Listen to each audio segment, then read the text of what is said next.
Welcome back, Mushroom Man Toad here. It's been a while, hasn't it? I'm not dead, I'm alright, I'm still over here, actively creating things. It's just that I just now finished up pretty much all of my work for the school year, which was just a crazy intense amount. And now that I'm done with that, I have the time to make the videos, but I mean, I am just like completely uninspired to do it. And I don't want that to come across in my videos. That said, I have still been actively creating things. And in this video, I just wanted to show you that I have definitely been working on some new things for the Mushrooms mod. That has pretty much become my passion project as of lately. So I just kind of want to show you a couple of the things that are happening now. Now, obviously, I'm not even going to show you everything that's happening. Like, if we hop over here to this magic tab, you'll notice there are quite a few new things going on.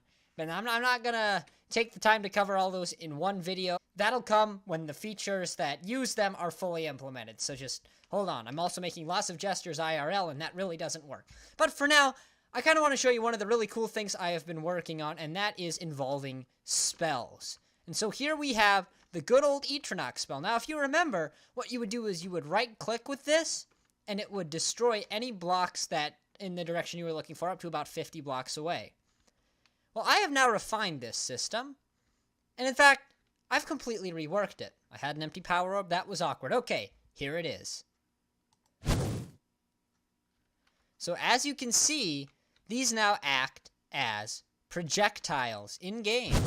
So yeah, as I cast these, they will act like projectiles, and yeah, they will destroy terrain wherever the projectile impacts, which I think is a much better system than before, but you may not just be impressed, right? Okay, so the guy added one new custom projectile. That's super, super cool. And not only did I add one, I added one projectile that can take the form of any spell. I just haven't textured them yet, so we'll save that for now. But I've also added a new spell level up system. That's right, shift right clicking on a spell will now display this GUI, which will have a different background for different spells, depending on what spell it is. So here's the one for Fairteal. I'm pretty sure I'm going to stick with that one. Temporalis, subject to change. And, you know, there's a couple others I'm still working on.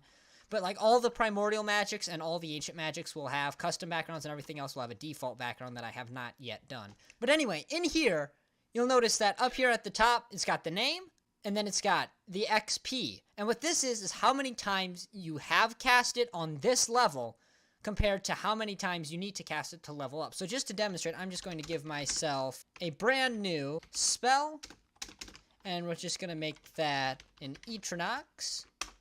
And so you'll see here, when I first open this up, it's just got this default thing. You know nothing about the spell, right? Even if you hover over this spell, it just says new spell. But the instant you cast it, you'll see it takes on a new name, and you've got 1 out of 48 XP required for level up. You're still level 0, and you have no upgrade points. Now, you get 1 upgrade point every time you level up the spell. So this says it needs to be cast 48 times to level up, so I'm just going to do that quick. I just want to say right now, I can only do this because I am in creative mode. Like, if you were in survival, you would have to wait for your power orb to have enough energy in it. Llamas. You'd have to wait for your power orb to have enough energy in it to be able to cast it that many times. But because I'm in creative, you can just cast it infinitely, which is awesome. So if you see now 36. So you see I'm at 47, and as soon as I cast the next spell, you'll see I now have 0 out of 98 XP, but I'm level 1. And now I have 3 choices of things to upgrade. So I'm going to start with speed, because that's the easiest to explain. That is just the speed the projectile travels at. Here it is with speed 1. And here it is if I take that away. I don't know if you notice the difference. I think it's a lot more noticeable if I come over here to this one and I give it speed 3. You'll notice that travels far faster than this. Yeah. Yeah. I think the difference is pretty apparent there, and I may mess with the formulas on exactly how much faster it goes because it's just a little boost now. I kind of want to make that a bit bigger, but we'll get to that when we get to that. I'm still just working on getting the system ready to go. Now, the next two are strength and area of effect, and these will have slightly different effects depending on what the spell is. In this case with Etronox, strength is going to be how big the hole it punches is. So, for example, with strength 0, that's just a 1x1 hole, right? Now with strength 1, There we have our little 2x2 hole. It generates in a roughly spherical pattern. Here we have strength 2. Now you'll see it's a bit of a bigger one, and with strength 3, it's even more massive. So that is what strength is going to do when that impacts. It also has another effect, but I'll explain that as I explain AoE. Now AoE is a little bit different. What area of effect is going to affect for Etronox is it's going to affect how far away it can deal damage to mobs. Now, Etronox is going to deal 20 HP worth of damage to any mob within its area of effect radius blocks away. So basically, this spell will now deal 20 damage to any mob within 3 blocks.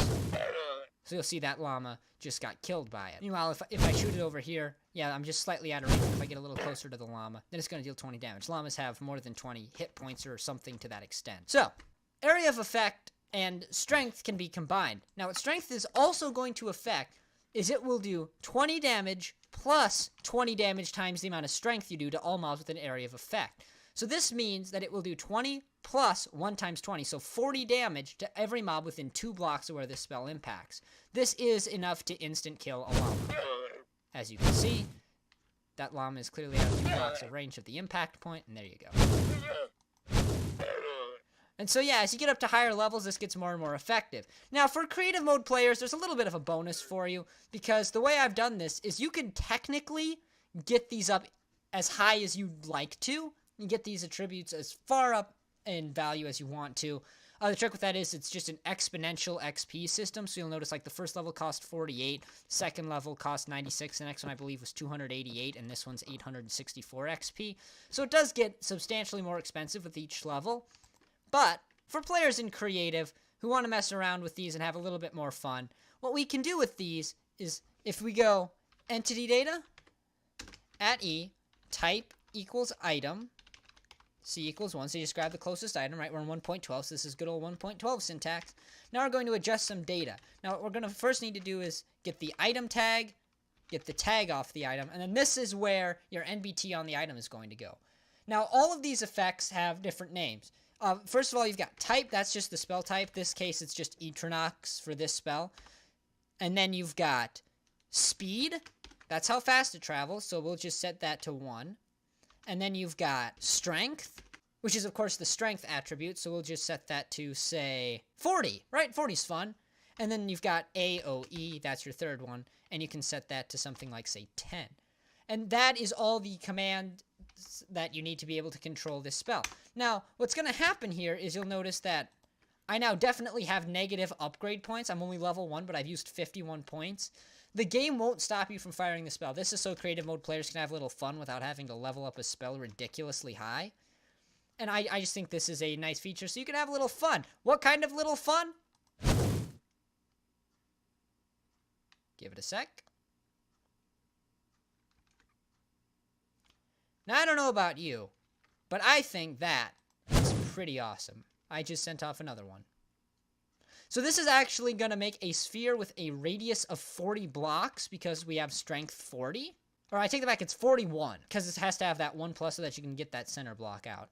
Because math. So yeah, this is a lot of the fun that is coming to the next update of Mushroom Spawn. Like I said, I have been creating like crazy, and I'm really looking forward to sharing it with you. But for now, I'm just going to keep going on creating, and when the inspiration comes back to me for making videos, I will absolutely come right back here to this channel. So stick around. I got a lot of awesome stuff in store. Like I showed there, kind of hinted at the beginning. There's a lot of new stuff already implemented for this update. So yeah, that's all I've got for this video. I do hope you have enjoyed. If you did, make sure you leave a like on it. If you're excited for me to come back, do the same. And do consider subscribing if you're not already and you just came upon this video. But yeah, that is all I've got for now. I'm going to head back and continue with my coding as soon as I finish editing this video down.